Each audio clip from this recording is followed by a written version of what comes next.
everyone. Glad you're here today. And we're going to be continuing on our book today, Dooger, the Grasshopper Hound. Today we're on chapter 6. And remember, yesterday, Tag had started a little fire in the woods, so DJ's wondering if he could be the firebug. But DJ promised he wouldn't tell because Tag got so upset and was crying. So let's see what's going to happen today on chapter 6. DJ follows a story to the airport. As DJ pulled Tag along, the younger boy asked, "What are we doing?" "I'll explain in a minute," DJ replied, listening to Dooger baying on the hot trail. It was exciting to know that he and Alfred had finally found a way to make the red hound follow a scent. Tag said, "Dooger's coming fast. Hear him?" "Hear him?" "He's trailing me," DJ explained, "but we're going to try to fool him." Tag slowed so suddenly that DJ turned to look at Alfred's little brother. Tag said, "Why are you going to fool Dooger?" "It's just a game. See, he's been on my trail for a while. But my trail just crossed your trail, and now we're making a trail together. When we get to that clump of young pines over there, we're going to split up again and hide. Then Dooger will have to separate our scents and follow me to where I'm hiding. It's kind of like hide and seek, with Dooger being it. Understand?" Tag nodded and the boys ran ahead. DJ deliberately led the way through some mountain misery. He explained over his shoulder, "The smell is so awful. We'll find out if Dooger can trail through it." Both boys were panting hard. By the time they reached the stand of young timber, DJ lifted Tag into the third highest limb of a small ponderosa. "Now, you just sit on this branch with your back against the trunk. You can watch the hound working the trail, but don't speak to him, not even when he comes under this tree. Don't move or make a sound till Dooger bays treed under my tree, okay?" "Okay," Tag said. DJ listened a moment to the hound's baying. The little red bloodhound cross was definitely on a hot trail. He was closing fast. DJ took a look around and then sprinted towards another young pine. He ran past a single wild sweet pea vine with pretty lavender blossoms. Lavender's kind of a purple, almost like my shirt. DJ tucked under some head-high buckbrush and raced past Douglas fir with branchlets slanting down. He stopped at a 30-foot tall ponderosa with branches touching the ground. He climbed about 6 feet. That could be about as tall as your dad would be. And then settled down panting to watch Dooger arrive. DJ could hear Alfred praising the red pup and urging him on. Dooger was telling it to the world, as Grandpa would have said. DJ shivered with excitement. At last, all the hard work was paying off. Dooger came into sight. He was straining at the leash, pulling Alfred's right arm as far as he could. The hound's baying was loud and excited. His nose was close to the ground, following a hot, straight trail. Hero, held on a chain in Alfred's left hand, was trotting in the heel position. He seemed totally unconcerned. DJ could understand that. After all, Hero was a proven crosscut, or turn-in, dog whose only purpose on the trail was to be a hair puller of any bears the hounds were chasing. But Dooger obviously wasn't chasing a bear. DJ held his breath as Dooger followed the scent closer and closer. DJ frowned when the hounds didn't go to the tree where the boy had first hidden. Then DJ nodded. He thought, he's smart. The scent's so hot, he's going right to where I was with Tag at first. Oh, at the fire.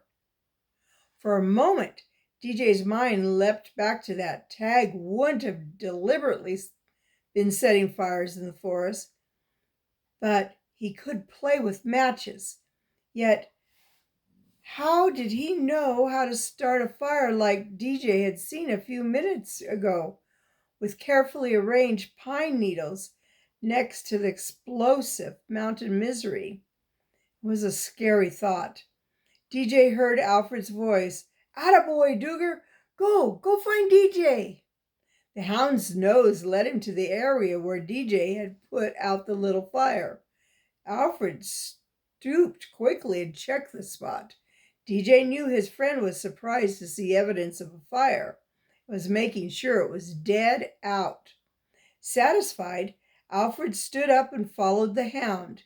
He was baying rapidly now, leaping against the leash, eager to find the quarry his nose told him was close by.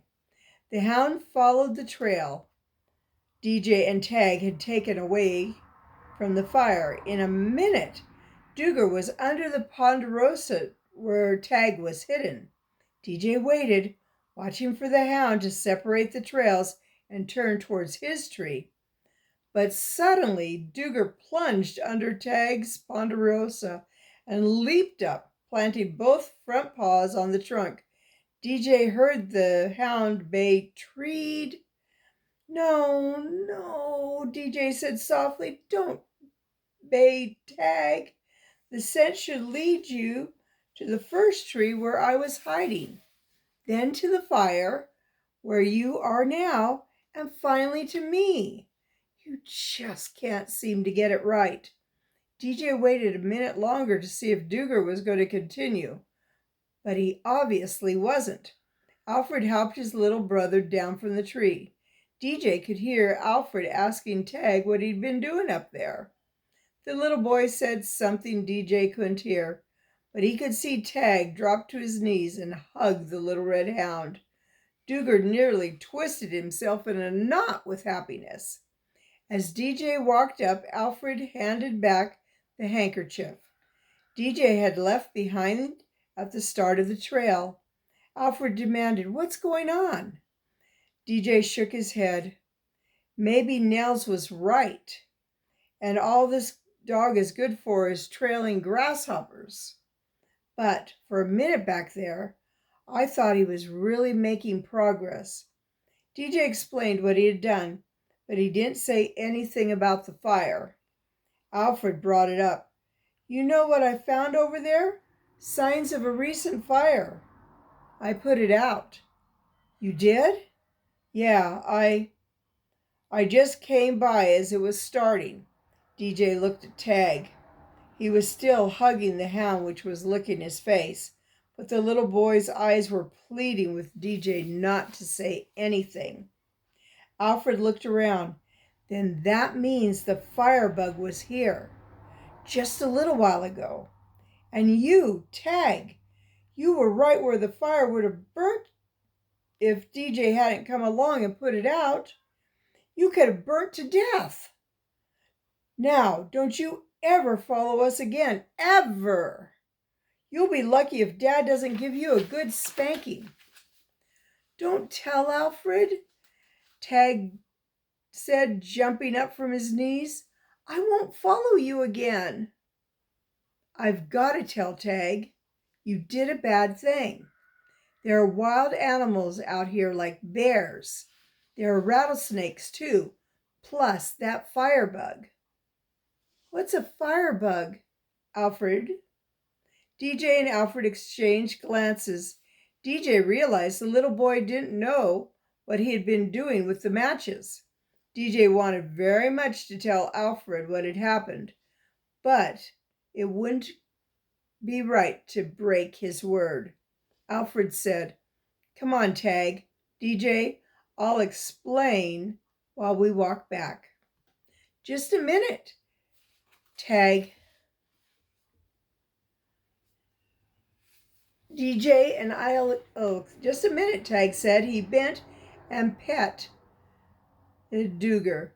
"Good dog," the little boy said as the hound licked his face. "Smart dog to find me." DJ muttered, "Not so smart. Starts to follow me and finds the little kid." Alfred asked, "What'd you say, DJ?" "Nothing." Alfred bent over and picked up something. "Hey, look at this. Whoever tried to set that fire used kitchen matches, just like my mother has at home." DJ glanced at Tag, who shook his head innocently. DJ looked away, but he made up his mind he'd keep a close eye on Alfred's little brother the rest of that summer, or until DJ knew what else he could do about the little kid's secret. The next day, DJ and Alfred continued their research into DJ's newspaper story. They went to the private airport where they'd seen the twin-engine air tankers take off. They introduced themselves to the airport manager, who said the editor had called to say the boys were coming. He called in a short high school senior named Kurt Candelas. He was so overweight he almost waddled when he walked. "I love airplanes," Kurt explains as he led DJ and Alfred towards the hangars. Hangars are buildings where they keep the airplanes parked. "Someday I'm going to get enough money and learn how to fly." DJ nudged Alfred. "Maybe I could do an interview and get it in the Gazette. You know, local high school student wants wings." "Thanks," Kirk said, "but no thanks. You see, my weight probably will keep me from qualifying, and I don't have the willpower to keep my appetite under control. It's very frustrating. Makes me so mad sometimes I want to do something drastic, but I don't know what it'd be. Well, here's where they keep the air tankers." DJ made notes. The yellow-colored air tankers are sometimes incorrectly called borate bombers, but they're really air tankers. The Grumman S2s each carry 800 gallons of commercial fertilizer, which acts as a fire retardant, Kirk explained.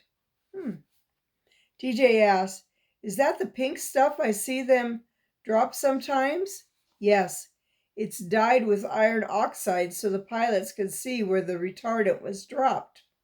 I wonder if that's what they drop on the fires around us. Fertilizer. Frederick took a picture of the plane before asking, "Must be using a lot of this year, huh?"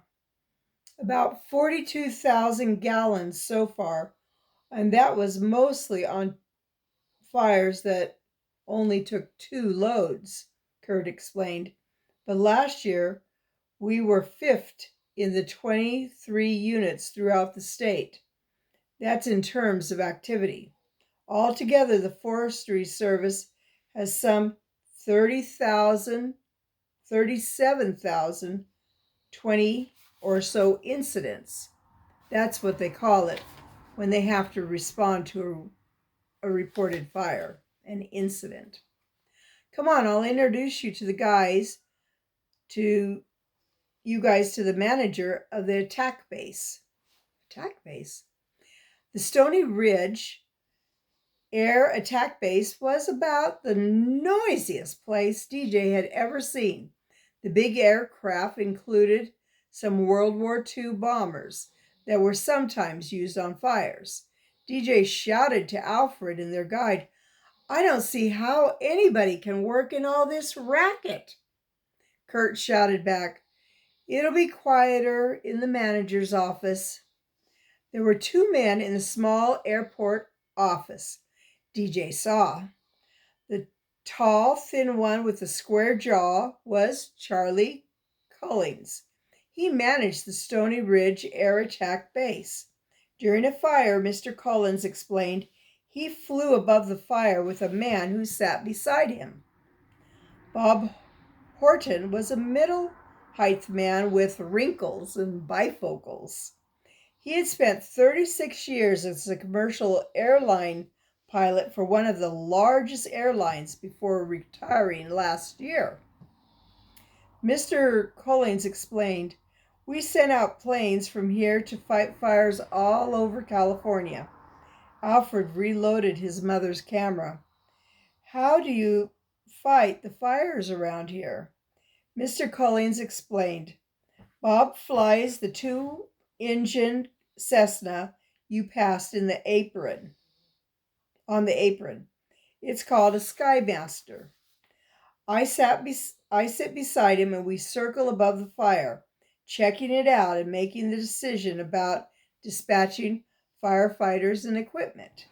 DJ asked, "Can you explain a little more?" "Well," Mr. Collins said, "if we're the first ones up over the fire, we usually take over as what's called instant commander. When we see what we got, we decide what needs to be called in to fight the fire. Lankers, for example, would be used on buildings. Actually, we're sort of ground control, traffic control. It's ground and air combination." When DJ had as much material as he thought he could use, he thanked the men and followed Kirk back to the quieter area. DJ noticed that the tall green trees flanked both sides of the airport. Only the landing strip had been cut in the land. It was like a necessary long scar in a beautiful place. "Well, thanks, Kirk," DJ said. "You were a big help." "Yeah," Alfred agreed. "Thanks a lot." "Anytime," Kirk said. He waved and moved slowly back to the building. "You know, Alfred, I feel sorry for a guy like that." "Kirk?" "Yeah, he wants something so much he works around it in the summertime. But one thing may keep him from getting what he wants." "I guess it's tough to be overweight," Alfred agreed, walking beside DJ toward the country road. "What did he say? Something about it makes me so frustrated I want to do something?" DJ stopped and checked his notes. He said, "It's very frustrating. Makes me so mad sometimes I want to do something drastic, but I don't know what it'd be." Alfred said, "You sure take fast notes." That's notes would be when he's writing down things that he's heard. Someday, people have to do that in schools too, take notes. That's what someday makes me think. That's what'll someday make me a good author, Alfred. Well, what's next? We've got to visit the dorm rooms at the ranger station. Go up to Lobo Peak Lookout for an interview with some fire lookouts and see if we can talk to the firefighters who go right up to the blaze with hand tools. My father says the Forestry Service has a hotshot crew for quick responses near here. Good. We'll try to see them too. Oh, look! A column of black smoke was just topping the conifers on a nearby mountain peak. At the same time, DJ turned to see the attack base commander and the pilot running for the two-engine command plane. "Boy," Alfred exclaimed, "that fire's pretty close. Looks like it's between here and Indian Springs." "Awful close, all right," DJ agreed. "I sure hope they catch who's ever setting those fires before they wipe out the whole town of Stony Ridge." Well, I do too. So that was the end of chapter 6. So he did get some interesting information there. And now there's a new fire, and it's close. So we'll see what happens tomorrow when we read chapter 7, Strange Case of the Ponytail. Strange Case of the Ponytail. That sounds interesting. Ponytail. I wonder if it's about a girl. Although guys wear ponytails too. So we'll just find out tomorrow. I want to tell you, I love you. I really do. But even more importantly, God loves you. And He always will. So have a wonderful rest of your day or night, whatever time you're watching this. And I'll be talking to and reading to you again tomorrow. Okay, God bless. Bye-bye.